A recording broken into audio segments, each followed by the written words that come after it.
driver's seat from the car. I have the newly upholstered rear seat for the car, so we're going to be installing those in a little bit. But first I need to put some carpet down. But before we put the carpet down, I actually want to run some wiring for the stereo system. This wiring is going to go from the engine bay to the amp, and then from the amp out to both sets of speakers. What I've decided to do with the speakers is I'm going to be using an amplifier that actually has Bluetooth built into it. I've been going back and forth on a bunch of different ways to power the stereo in this car, and I've decided with the 2 front speakers up there that we got installed and 1 good sized subwoofer in the back, I think we'll be able to accommodate most of what I want for the audio in this car. I don't need it to shake my brains out of my head. I just want to have some decent sound to it. Anything's better than nothing really at this point. But I think this will sound really nice, at least to the front seat passengers. I rarely ever have anybody in the back. And if I do decide that I would like to add some speakers to the back, I'm probably going to do it into the armrests or into another area where I don't have to cut into any metal, and I can actually make it pretty seamless back there. At that point, I will probably have to change the amp. The amp that I'll be using is this PPI. It's a i520.4, and so what that is, it's 520 total watts across 4 channels, so they're split up evenly. What we're going to be doing is using the front channels to power the 2 3-inch speakers up in the front, and then the rear speakers will be bridged together and set into subwoofer mode, and they'll be running the sub in the back of the car. Now with this setup, it allows me to just not have to worry about having any sort of head unit or controller for the stereo. I'll be basically using all the controls on my phone, which is pretty much how I listen to music 90% of the time anyway. So for this, it'll actually work really well. Now I'll probably be adding a RCA stereo jack here that'll plug into a phone or some other MP3 device or something that can also play audio through it, just as a backup in case my phone is dead, or I want to charge it off somebody else's phone and don't want to have them be able to access the Bluetooth part of the system. The way that this one works is that normally you would send your inputs in here, and then or through the provided little harness down here at the bottom, and then the output side, I'll be able to send the front signal out to the front, right, and left speakers, and then we're going to bridge together the rear, and that'll allow us to send more power to the subwoofer. So what I'm going to be doing now is running the wires that are going to go from the battery to this amp and the controller to this amp, which will actually tell it when to turn on. We're probably going to mount this underneath the seats. There's tons of clearance under there, and it'll give me the best Bluetooth signal, so I won't have to worry about having this mounted all the way in the trunk. Plus, in the trunk it gets a lot warmer, and at least up in the cab we'll have the AC and everything else running, so it should help maintain a good temperature on this amp, and it shouldn't overheat at all. So what we're going to be doing now is running those wires, and then we'll get the carpet installed, and we'll go from there.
So the wires are run. I'm attaching the last one right now. This is the subwoofer wire. What I'm using is these little 3M sticky grippers, and what they do is they just have the adhesive tape on the back, and they open up like that. So what you do is you get the wire to slide underneath them, and have a soft little cushiony bit in there. You click it and then that wire is bound really nice and tight in that location. You can see I used it there, up the firewall. And here, where the wires are a little thicker, you just use a tie wrap with them. So now I have all the wires laid out real nice inside the car. We'll do this last turn and then we'll be done here.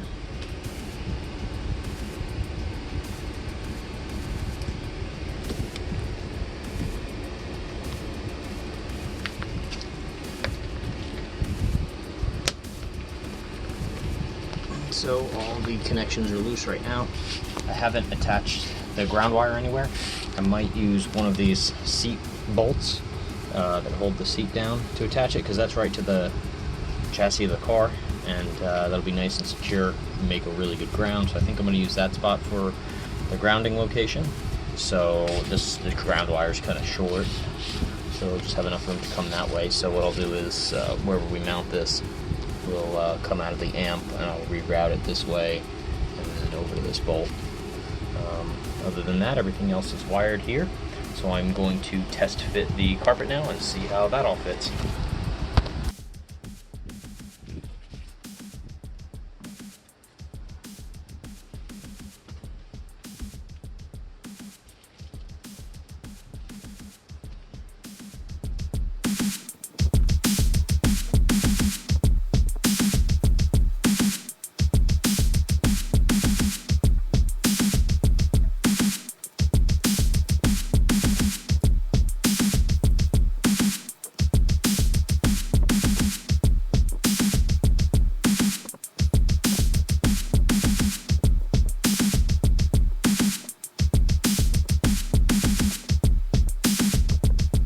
So the answer to how they fit is not super awesome. There's a little bit of gap once I put the door sill on here, which goes right about there. It's not the worst, but definitely a little bit of gap there. So what we might be doing here to accommodate this is it has a bit of a bow right here for the tunnel. So what we're probably going to end up doing is cutting this right up the middle, separating either side to get right up to the edge, and then I'm going to make a tunnel piece to cover up the gap that sits in between it. At least I know how it fits now. I've been kind of curious as to whether or not it would even come close. It's within an inch or so, but again, that's not necessarily the carpet manufacturer's fault, although I guess it could be. I know when I ordered this that this was not exactly for this car. I'm a little shocked that the sedanette is actually apparently wider than a coupe, but that is the facts. So we're gonna try the front piece and see how that one fits and go from there.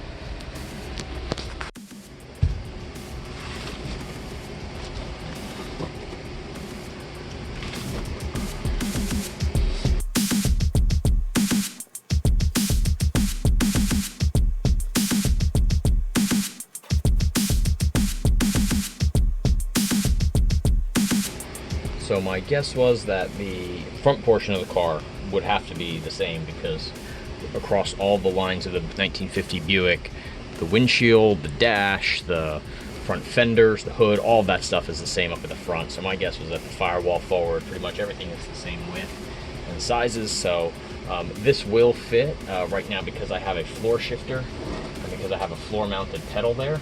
I'm not able to lay that flat. So the only way to do this is to figure out about where the carpet's actually going to lay. I'm going to have to put a hole in this, slide it down over the shifter, and then pull the boot through and get all that stuff out to the top. And I'm going to have to demount the pedal from the floor and get this tucked up in there, and then remount the pedal through the carpet and everything. I also have to put some holes for the air ride system to go through the carpet, so this way I can hide all those components under the seat also, and then we'll see where everything lines up at that point. I think at that point we're going to be really close to getting everything fitted, and it'll look nice all up in the edges. What I'm going to do now is remove that pedal. I'm going to remove this mounting plate here. I'm going to try to get this carpet as close to where it's going to live as possible, and then from there hopefully I can make a decision on where I need to cut this for the shifter. I may just have to take some measurements and kind of figure out where Most likely it's going to be just behind this bump here in the carpet, and everything should slide on and tuck up. I will eventually put some additional carpeting up in that front area to kind of hide some more of what's going on up there. And then the kick panels, of course, and all that other stuff. I believe this is really just made to go on the other side of that. So I may not even need to cut the carpet to get these controls through, but I'm not exactly sure where this sits, and I want it to be hidden well. It sits in there. I may even have to drill through the rubber to get this floor pedal to mount. I don't know, I may switch from a floor pedal to a like a spoon pedal or something instead. We'll see how that all shakes out.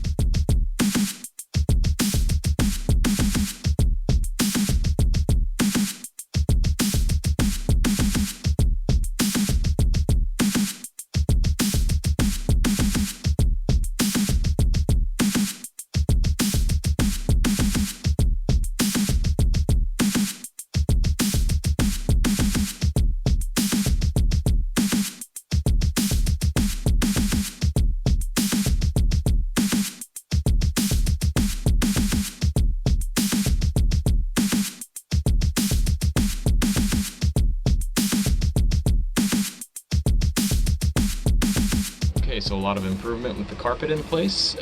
We have the shifter boot placed back in where it belongs and drilled back into the floor. Door sills have been put back in place just to temporarily see how everything fits.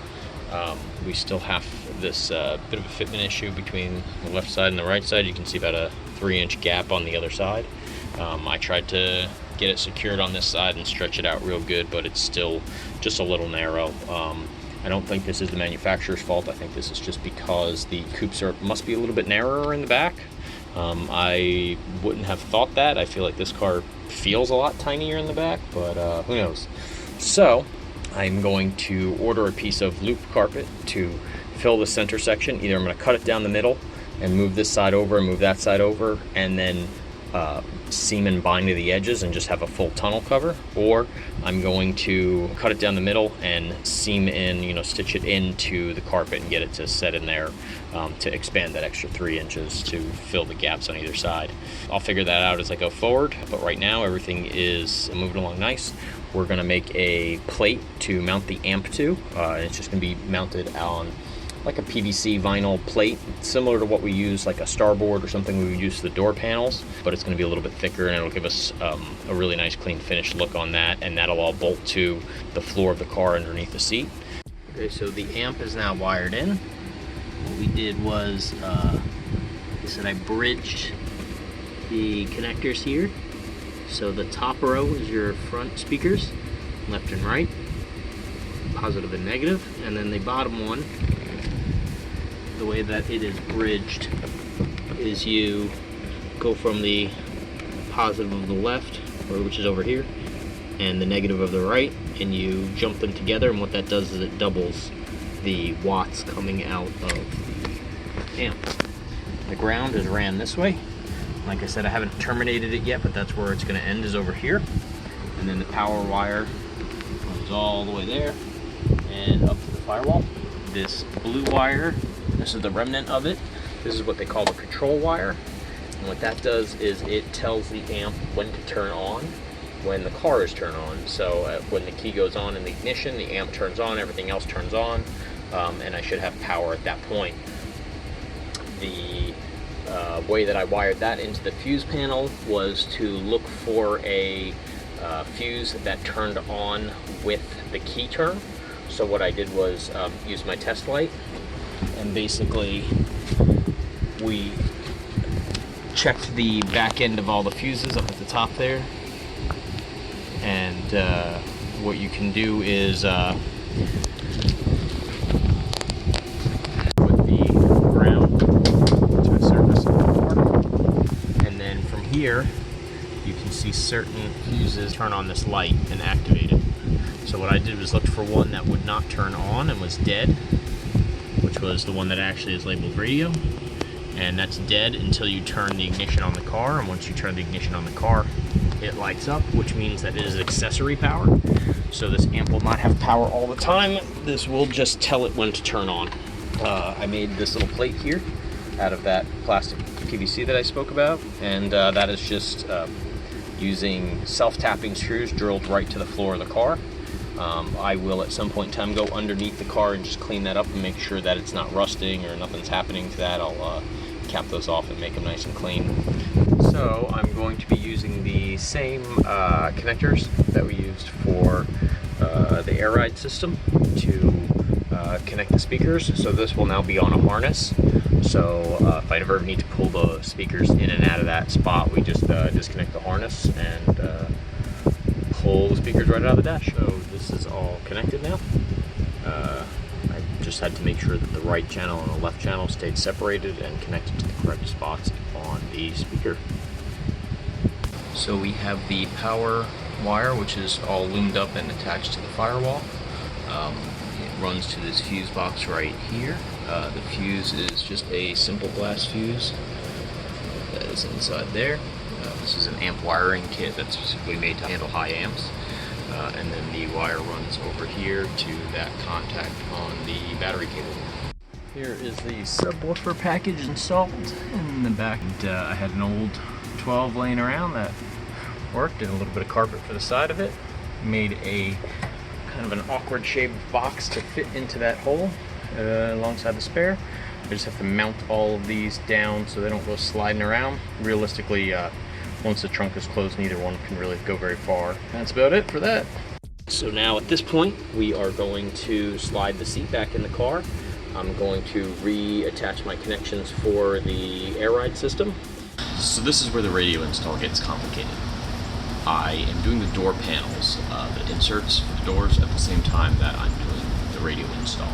I wanted to do the garnish molding around the windows and windshield, all powder coated the same harvest gold color that my wheels were powder coated. So when I took the garnish molding down to the powder coater, they suggested that I just do everything all at the same time, so it's the same batch, there's no inconsistencies in it. It's cheaper that way, it makes a little bit more sense. So this happened. Oh shit, what did I do now? Find out next time.